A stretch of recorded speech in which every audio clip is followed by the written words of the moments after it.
Dalam prakteknya WHO justru menjadi perpanjangan tangan dari industrialis country. Kami tidak mempunyai suatu kemerdekaan di dalam menentukan nasib kami sendiri. That's the problem. Kok seperti kolonialisme? Di situ saya menghadapi Amerika, bukan WHO. Nah, itu lucu. United States very strong influence in my country until now. Media Mundo.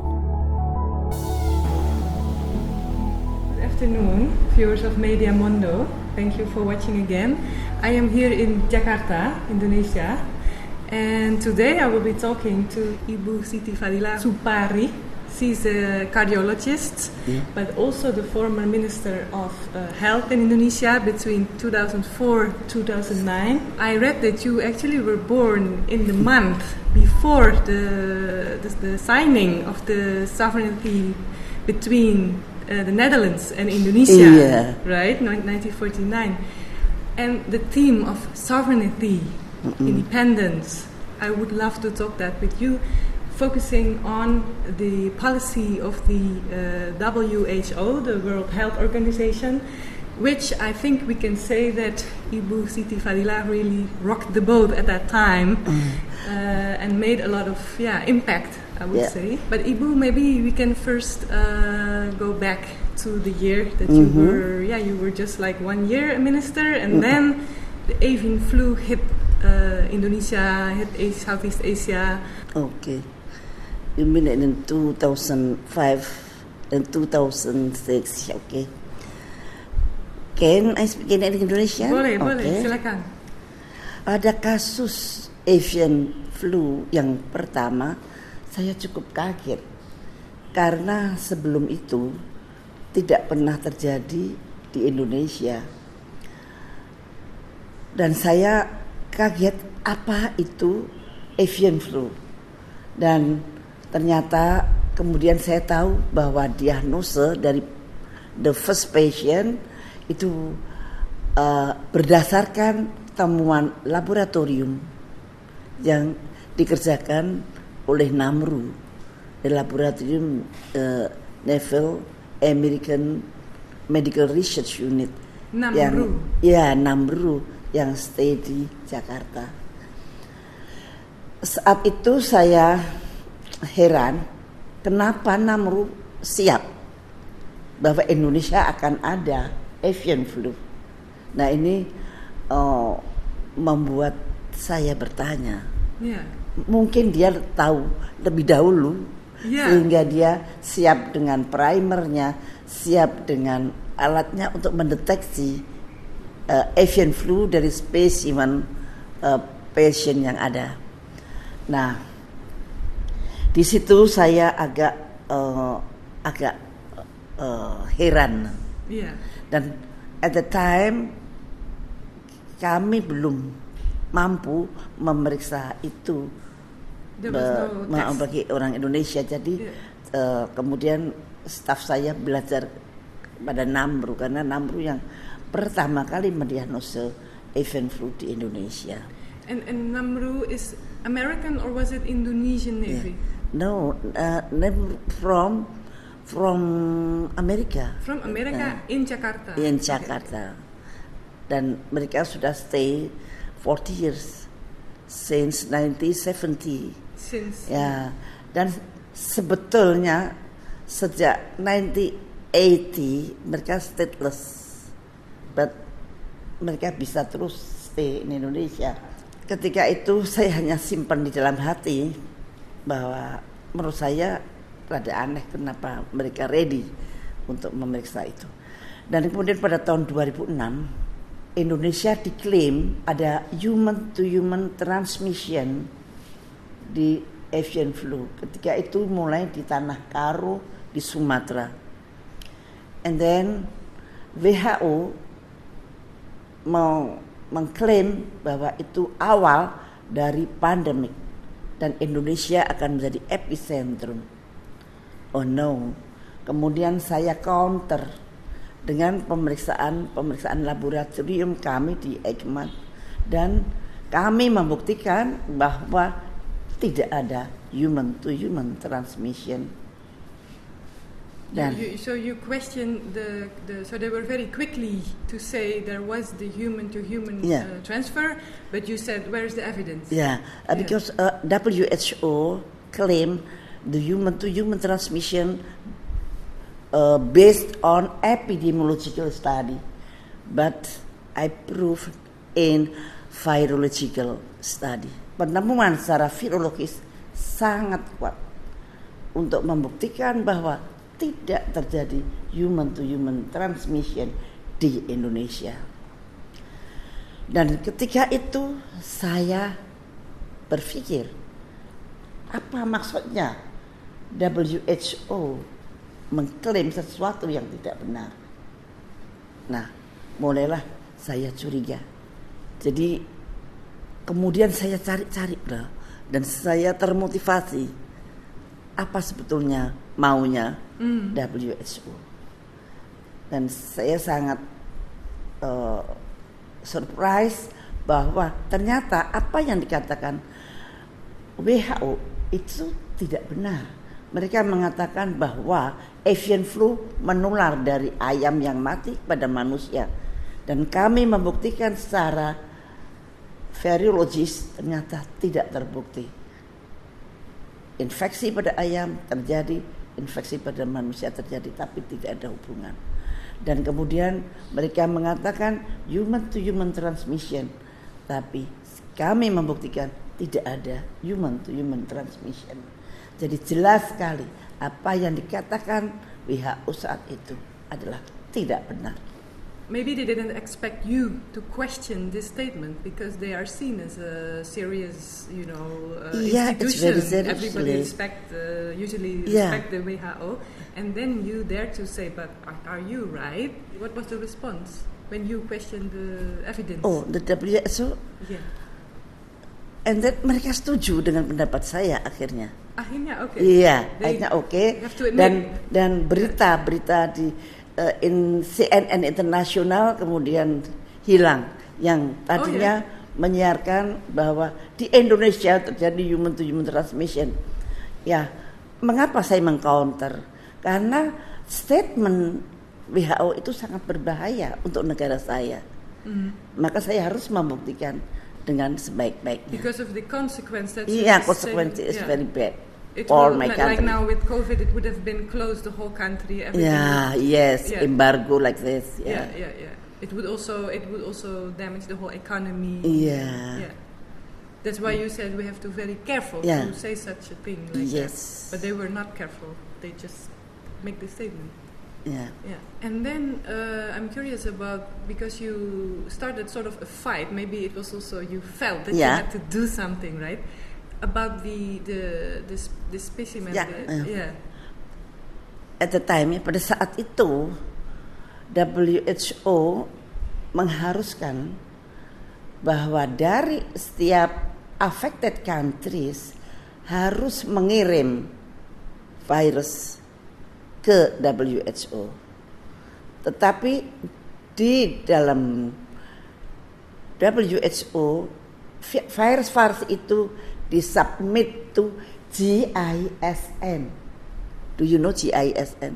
I heard, but explain. GISN is suatu organisasi tentang Global Influenza Surveillance Network. Ini di bawah jurisprudensi Amerika. Nah, setelah virus sampai di GISN, mereka bersihkan virusnya dan sebagainya, diproses dan kemudian menjadi seed vaksin yang kemudian tahunya apakah dijual atau apa, tahunya sudah ada di Big Pharma untuk menjadi vaksin dan diedarkan ke seluruh dunia dan dijual. Saya berpikir bahwa saya mengirim virus dengan sukarela untuk kemanusiaan di dunia, tetapi oleh mereka diolah menjadi suatu komoditi dagang. Satu. Yang kedua, dengan secara tidak sengaja kami dilaporkan bahwa sequencing dari virus H5N1 Indonesian strain berada di Los Alamos. Yeah, Do that's you know interesting. That's the site Los where Alamos they, Laboratorium? Yeah, in New Mexico, right? So saya sangat khawatir kalau virus itu disalahgunakan. Dan saya berpikir keras, kalau vaksinnya bisa dibeli, maka pandemik adalah suatu komoditi yang sangat mahal. Nah itu. Dan saya di situ saya merasa terpanggil untuk fight agar rantai ini tidak berlangsung begitu. And I also read your book. It's time for the world to change. And then I feel that you have two worries, and that is one that the virus is being used for the money making business of vaccination, but also that it might be used, as you said, in a wrong way, like for a bioweapon or anything else. Yeah. Ya itu sangat mungkin. Yeah. Bila seseorang bisa membuat vaksin, pasti bisa membuat itu suatu bioweapon. Yeah. It's automatically. Did you question whether the avian flu was a bioweapon, or you thought that's natural disease? It's not, maybe bukan suatu pertanyaan, it's not my question, but I think my prediction, kalau seseorang bisa membuat itu sebagai vaksin dan menguntungkan membuahkan suatu keuntungan money, maka orang akan selalu pengen make money, too much money, and then saya harus membuat pandemik dan saya harus membuat pandemik. Kalau Anda membuat pandemik, Anda harus mempunyai the new virus. The new virus is bioweapon.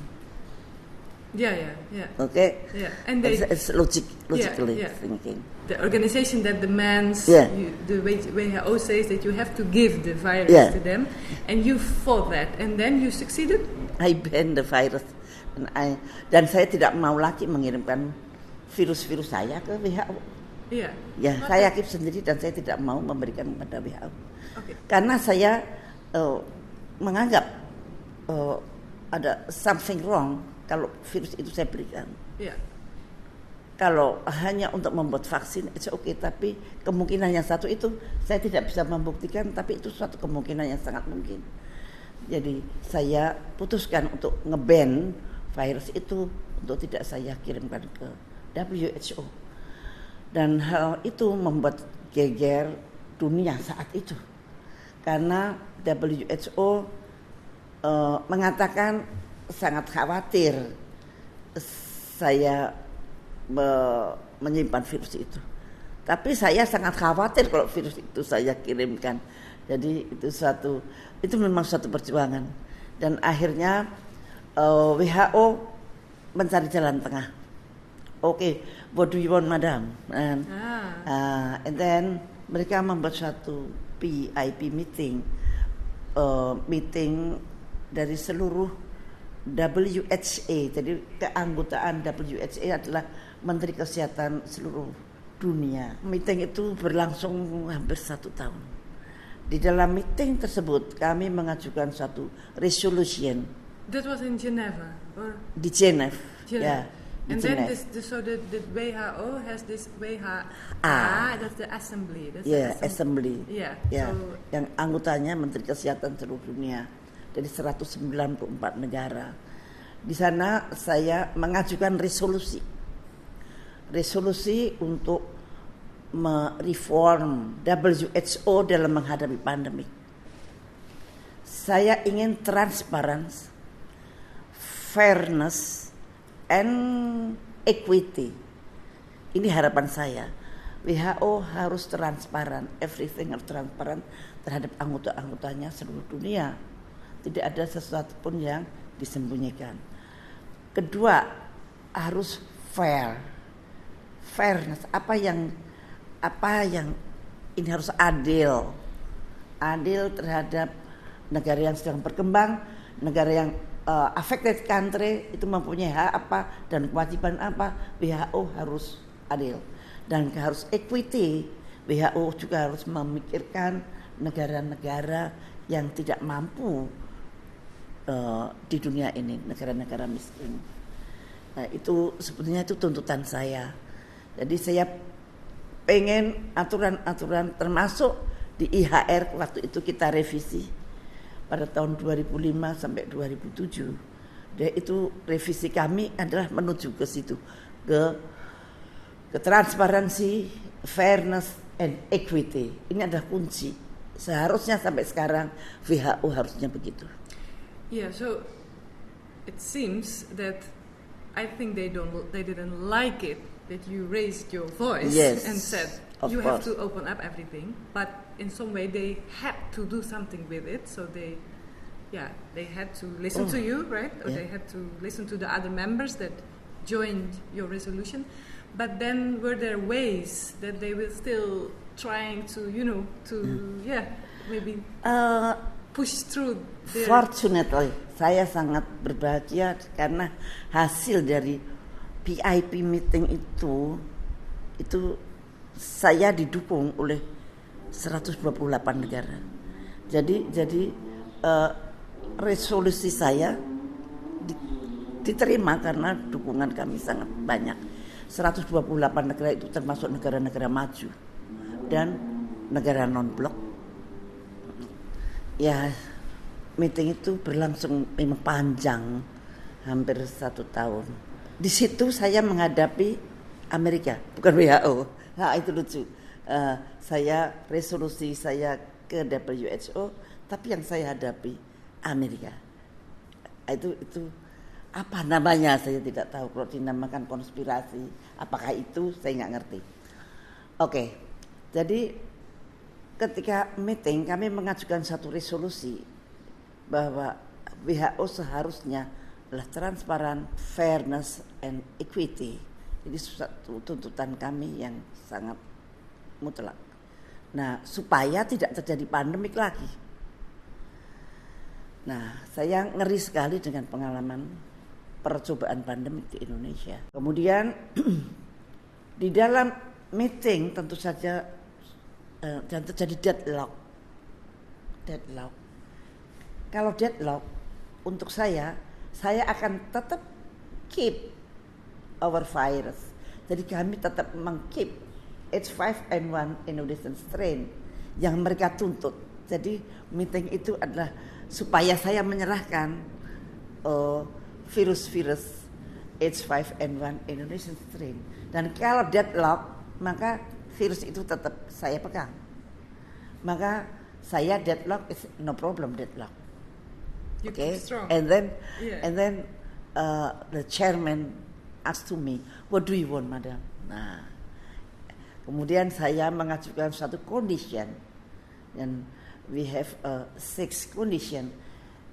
Antara lain adalah membubarkan GISN, kemudian mengawasi peredaran virus yang berbahaya di seluruh dunia, dan kemudian kami menunjuk GIS-8 yang sampai sekarang masih eksis, di mana dia independen terhadap WHO, tapi pada waktu COVID GIS-8 masih sangat eksis sampai sekarang.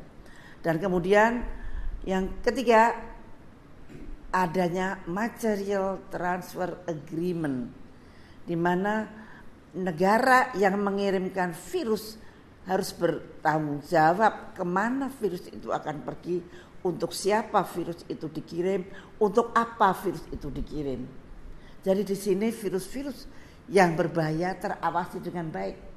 Jadi menghindari suatu penyalahgunaan virus untuk apakah itu untuk trading company, apakah itu untuk pembuatan bioweapon.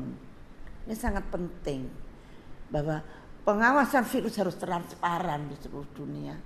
Yang selama ini virus sangat tidak transparan, terutama pada waktu COVID. Siapa tahu COVID itu virus apa? Ada strainnya apa tidak? Nobody knows. Dan cara memberi nama virus itu ada caranya. Nomenklatur virus itu diatur di IHR sebetulnya. Nah, mungkin itu yang akan diamandemen juga. Nah, Kita sebetulnya membutuhkan WHO, tapi WHO yang transparan, WHO yang fairness, dan WHO yang mempunyai suatu perasaan yang sama antara negara yang adidaya maupun negara yang sangat miskin. Nah itu. Yeah. So it is an international organization, but you found out that actually when you start to fight, it is the colonial powers that you're facing, and then mostly the US in our current time. And then, so although they use maybe these beautiful words like, but they were not transparent, and you wanted to change that because of the two fears that it can be used as a money-making machine for vaccines, or they can use it as a bioweapon. So now they're sort of updating the IHR, so the International Health Regulation. So in 2005, was that the previous one? Okay. Pada waktu 2005-2007 kami merevisi International Health Regulation tersebut agar WHO satu menghargai sovereignty atau kedaulatan tiap negara dalam melindungi rakyatnya menghadapi pandemi. Nah, itu di dalam IHR begitu. Jadi setiap negara diberikan kekuasaan masing-masing.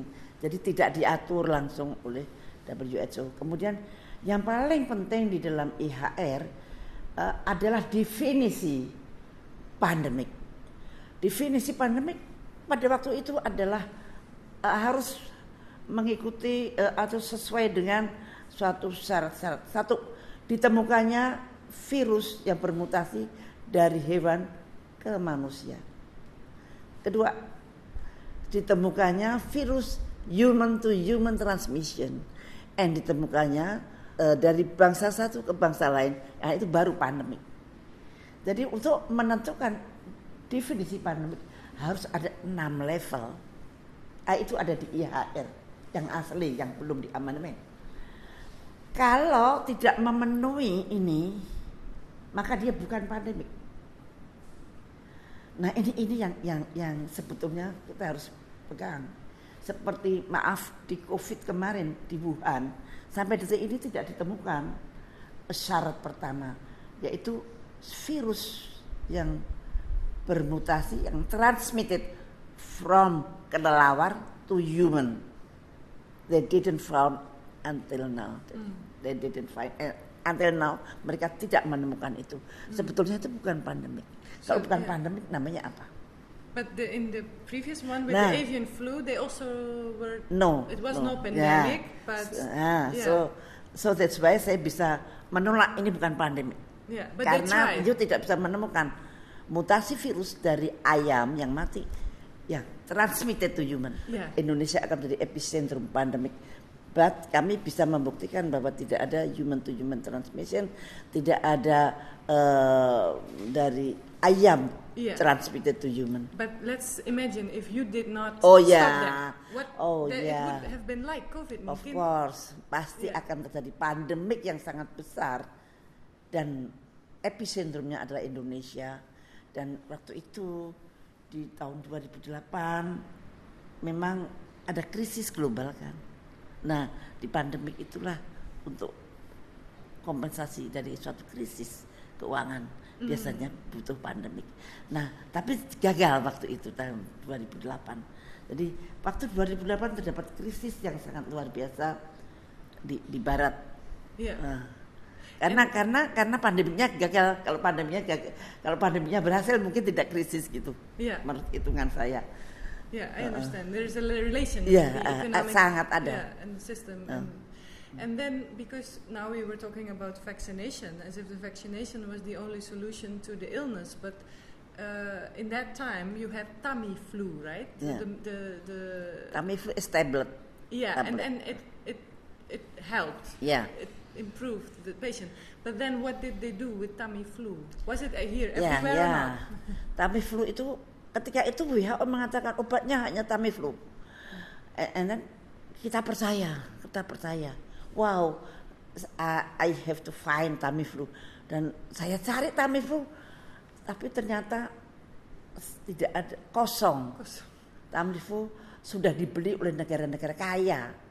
The West, Oh my Western God. countries. Yeah. Indonesia is affected country yang paling berat.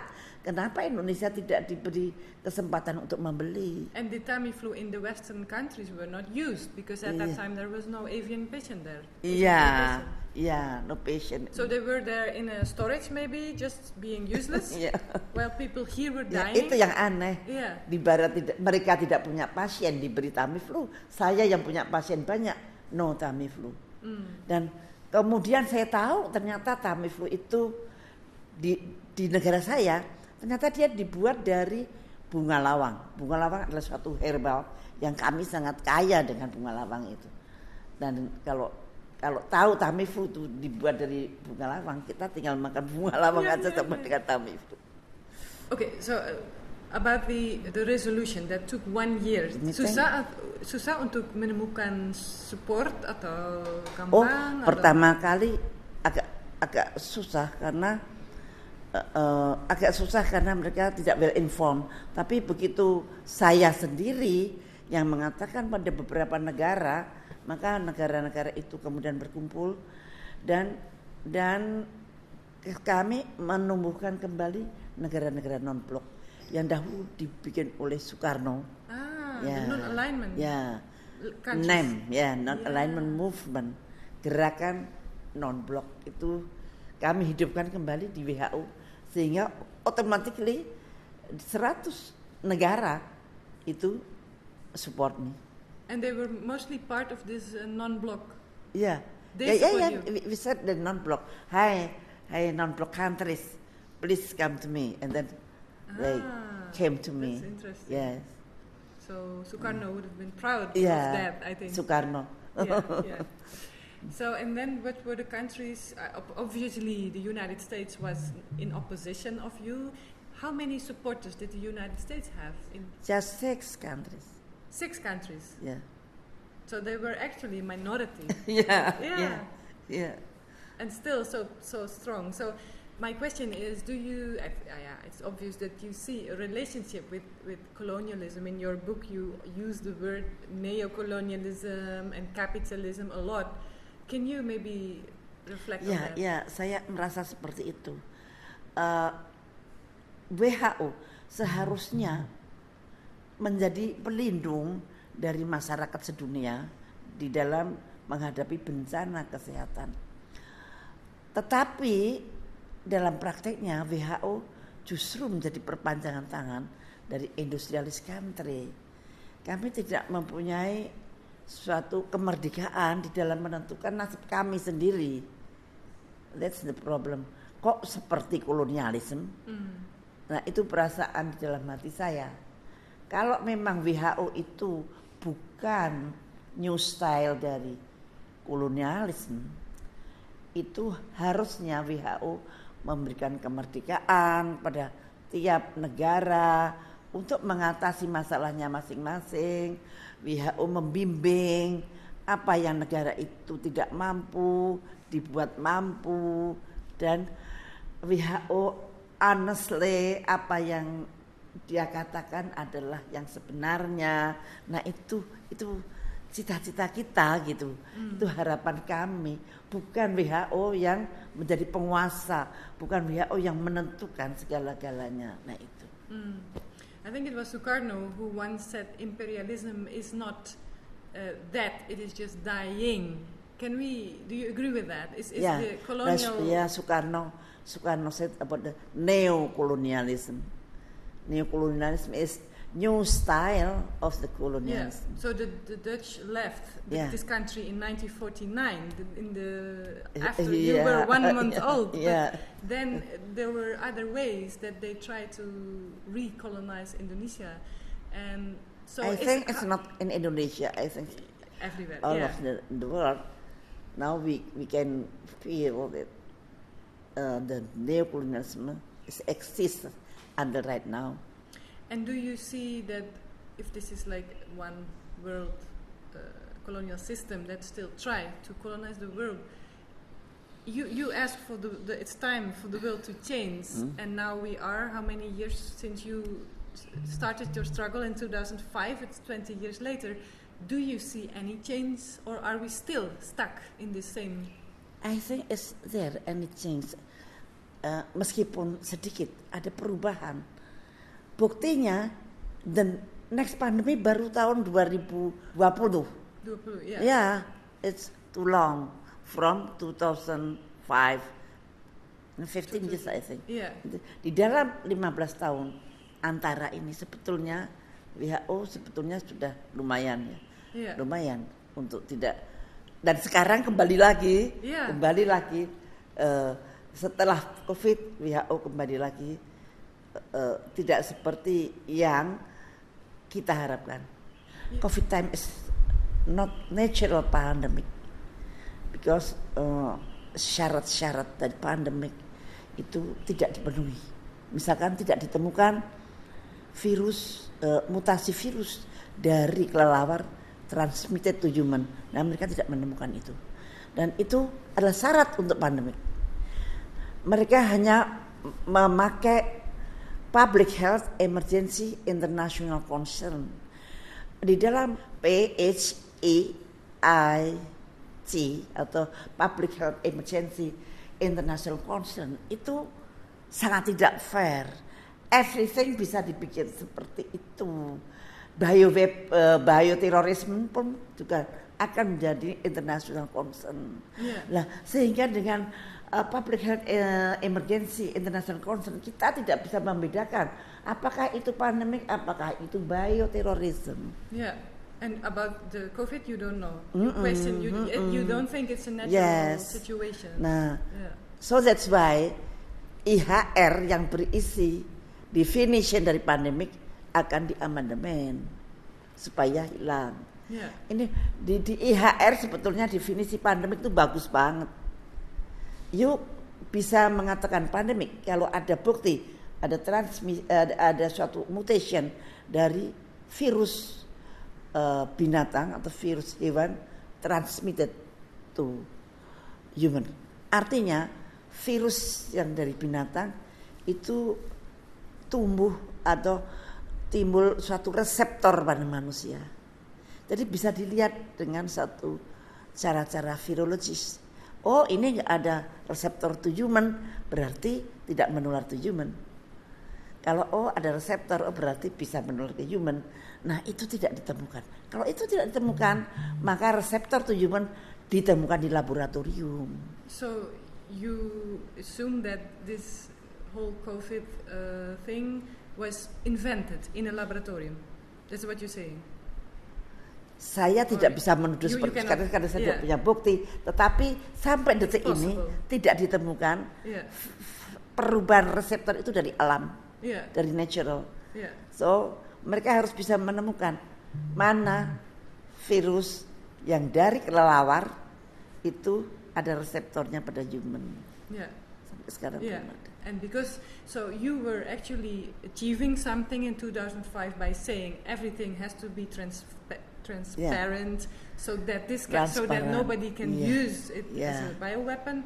But in the end, you think that this, although you had relative good achievement, it did not prevent the powers, the colonial powers behind the WHO to still do it again. It's very, very difficult to prevent it. They're very, very powerful. It's very powerful right now. And I think it's very difficult to prevent. Were you never afraid? Were you never afraid that? Maybe. Ya apa yang mesti ditakutin? Ya bukan never afraid, tapi tidak ada yang perlu ditakutkan. Kita harus berpikir dan kita harus berusaha sekuat mungkin, dan hasilnya adalah Tuhan yang menentukan.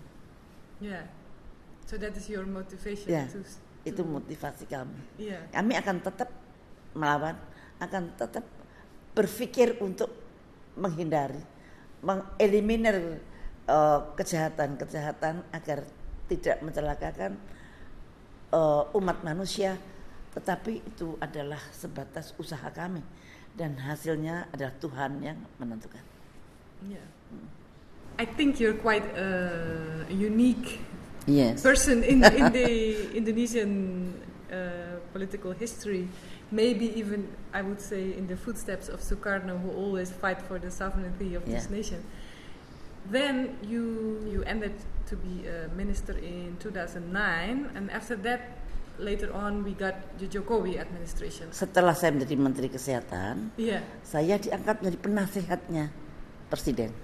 Until what year? 2014, and after that Jokowi administration. Yeah, okay. So when the Jokowi administration, you were not part of the government anymore. Yeah. Okay. How did you view the Jokowi administration regarding the health and the issue of the vaccination policies? And was there anyone who was critical as you were, or was there anyone who followed on your footsteps? Okay, setahu saya selama Jokowi administration itu ketika menghadapi COVID ya, sebagian besar mengikuti apa kata WHO. Walaupun WHO dan lockdown, Indonesia tidak ikut 100%. Ya, tapi 70%, 80% ikut lockdown. But kita punya istilah sendiri. Tapi everything tentang vaksin, tentang semuanya atas follow WHO hampir 100%. Contohnya, untuk menstop bahwa pandemi di Indonesia sudah selesai, itu menunggu dari WHO. Menurut saya itu tidak perlu. Menurut saya Menteri Kesehatan sudah cukup. Nah, atau Menteri Kesehatan memberikan data-data pada Presiden, dan Presiden mengatakan pandemik sudah. Karena ketika pandemik itu everything aturannya berbeda dengan kalau tidak pandemik. Jadi Indonesia sangat membutuhkan pandemik berakhir itu jauh lebih cepat sebetulnya. Tapi pemerintah tidak berani kalau WHO belum mengatakan. Nah itu. Tapi ya so far Indonesia mendapat pujian yang sangat tinggi dari WHO untuk mengatasi COVID. Kami juga heran, tapi ya syukurlah, untuk kami sesuatu pun orang Indonesia selalu gampang menerima sesuatu, kondusif terhadap segala sesuatu, adaptif terhadap segala penderitaan. Nah itu masyarakat Indonesia.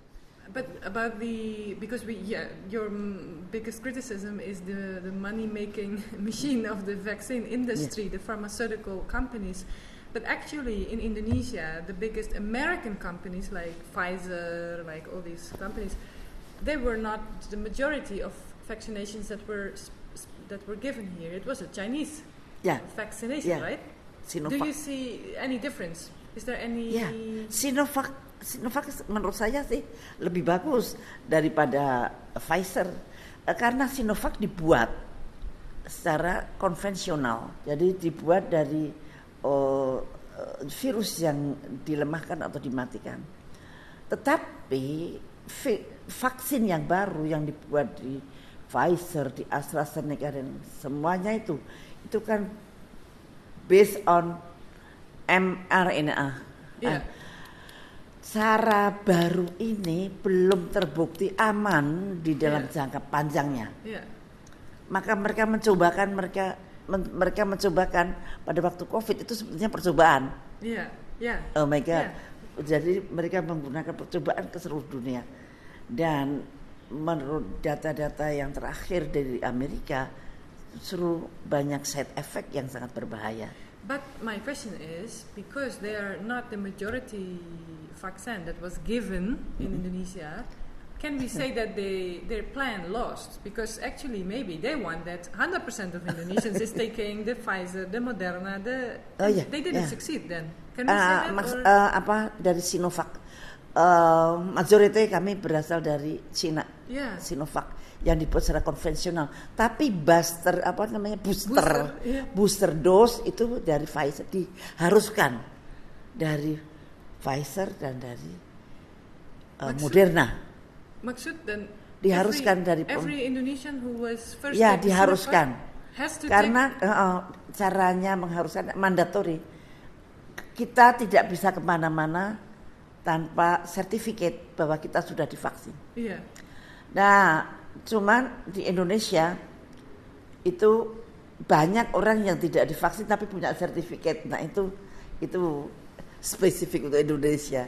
Jadi kalau dihitung vaksinnya disuntiknya kan berapa, sertifikat yang beredar berapa, itu sangat berbeda. Nah itu mudah-mudahan sih rakyat banyak selamat untuk tidak divaksin ya, mudah-mudahan. So, but in the end, the regulations were still very strong, internationally almost the same, right? You have to keep a distance, and all these were quite internationally the same. Maybe also in China or in other countries.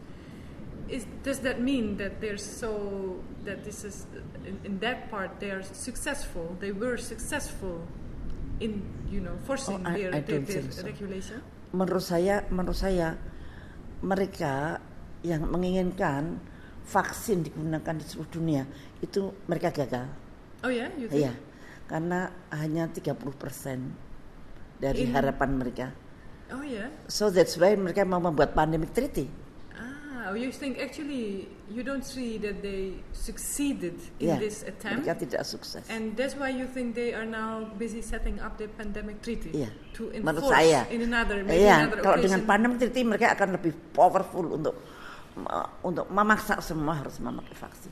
But that means that you expect that there will be another pandemic, that they can create another pandemic. Ya harapan kami mudah-mudahan tidak ada pandemik lagi, dan apalagi harapan kami mudah-mudahan pandemic treaty tidak jadi ditandatangani. Yeah, but they are now as Indonesia also involved. Also has of course, Indonesia is co-chair for pandemic treaty. So Indonesia is really central in the whole pandemic history. So makanya saya sedih banget. Aduh, kenapa Indonesia jadi co-chair? Saya yakin mungkin Pak Presiden juga gak tahu, tidak mengerti. Tapi ini antara Menteri Kesehatan, Minister of Health, dan Menteri Luar Negeri, Foreign Minister and Minister of Health yang menentukan apakah mereka akan support pandemic treaty atau tidak. United States very very strong influence in my country until now. Sangat, saya tidak tahu persis, tapi saya merasa bahwa mereka menekan negara saya untuk menekan saya. Nah itu. Selama Jokowi administration, saya selalu berbicara lewat YouTube, lewat Instagram, apa yang harus saya sampaikan pada masyarakat tentang ilmu pengetahuan, tentang kejahatan kesehatan, tentang virus, tentang pandemik dan sebagainya. Tapi sebagian dari tayangan video saya di take down, tapi saya tidak ditegur. Bahkan kadang-kadang pemerintah malah mengikuti apa yang saya sarankan. Jadi kadang-kadang mengikuti, tapi pada hal-hal yang saya sangat keras di take down. Begitu ya. Jadi Sensors. Tidak semua apa yang saya sampaikan bisa sampai ke masyarakat. Ya, sayang begitu. Saya berbicara sensitif sedikit di take down, di ban, di delete, itu. Tapi 90% running well. Can we go back to the year 2009? This seems separate from the WHO, but it is related. The NAMRU, the Navy, the American Navy laboratory in Jakarta. How come a American Navy lab be in Jakarta? Itu ada suatu unit research yang sebetulnya berasal dari Pentagon. Jadi seluruh anggota dari NAMRU adalah marinir Amerika Serikat. Jadi mereka militer. Then since when were they mereka diminta oleh Indonesia untuk mengatasi waktu itu ada pandemi pes di Boyolali tahun 1970. Itu mereka mengadakan MOU dengan pemerintah Indonesia untuk 10 tahun ke depan. Akan tetapi setelah tahun 1980 mereka stateless, tidak ada statusnya. Seperti mereka tidak Amerika, tapi Amerika. Yeah, Tapi they tetap are, but they Namrud hide it. tetap Yeah. eksis, but tidak ada statusnya. There's not the American Iya, flag, but tidak ada statusnya. yeah. Tapi bayangkan ada suatu pusat riset yang ada di tanahnya, kemudian mereka atau mendapat diplomatic impunity atau kekebalan diplomatik. Ketika saya menjadi Menteri Kesehatan, Namrud sudah eksis selama 40 tahun. Tapi saya tidak bisa mengerti apa yang mereka lakukan. Karena mereka mempunyai diplomatic impunity. Saya untuk masuk ke dalam laboratoriumnya saja tidak bisa. Oh ya? Iya, perjanjian antara Namrud dengan Menteri Kesehatan saat itu tahun 1970, di situ ada klausul-klausul yang sangat berbahaya untuk kedaulatan Republik kami. Jadi maka saya berpikir bahwa sangat berbahaya untuk kedaulatan negara kami. Yeah. Dan kami tutup. Kami tutup sebetulnya dengan cara-cara yang sangat elegan, dengan cara-cara diplomasi saya terhadap Hillary dan Obama. Dan kemudian kami tutup tahun 2009 dan itu betul-betul close officially. Yeah. Yeah. And they had to leave. Dan the country. kemudian Yeah. marinir kita kembalikan ke Amerika. Yeah. And after that, they were not. Now there is not something Oh, like I that. don't know. You don't know. I Maybe don't in know. secret, but not. I think Mereka masih terus berusaha untuk berada di sekitar sini karena mereka sangat aktif, jadi mereka sangat happy dengan bekerja di Indonesia, itu sangat bebas dan kami itu sangat kondusif begitu, elit-elitnya sangat kondusif, jadi ya mereka senang di Indonesia. Walaupun apa yang dikerjakan belum tentu merugikan Indonesia, tapi mungkin bisa merugikan negara yang lain, kita tidak tahu sama sekali. Dan Namrud itu ternyata melingkupi seluas Asia Pasifik. Segala masalah kesehatan tropis di Asia Pasifik itu diteliti di Namrud itu. That's what they say. That they ya, research. Dan kita tidak tahu hasilnya. Yeah. Tidak untuk negara kami, tapi untuk mereka sendiri. Yeah, but it was part of the Pentagon. Yeah. It's part of directly of the military. Directly. Yeah. So that's very suspicious, at least. Yeah. So to conclude, I think that you really try to fight for the sovereignty of this nation, and to some extent you succeed. But to some extent, right now, you can still see that. The sovereignty is still being disrespected, right? Ya, tapi sekarang saya sudah tua dan saya sudah bukan siapa-siapa, tapi spirit saya masih tetap untuk saya tularkan pada yang muda-muda.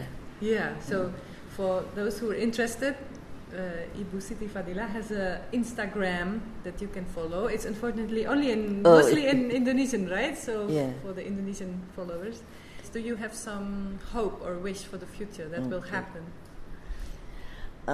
Harapan kami bahwa pemerintah saya harapkan untuk berdaulat, melindungi dalam bidang kesehatan untuk rakyat Indonesia, dan jangan takut lagi terhadap tekanan-tekanan dari luar.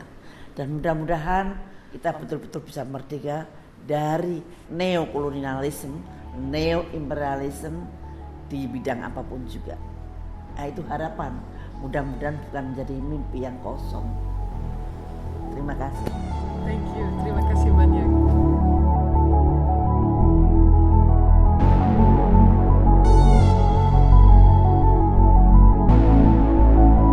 Media Mondo. Media Mondo is een onafhankelijk platform. We ontvangen geen subsidie, we zijn niet verbonden aan wat voor instantie dan ook. Om ons werk te kunnen doen zijn we dus afhankelijk van individuele sponsoring. Mocht je ons werk willen ondersteunen, we kunnen donaties goed gebruiken.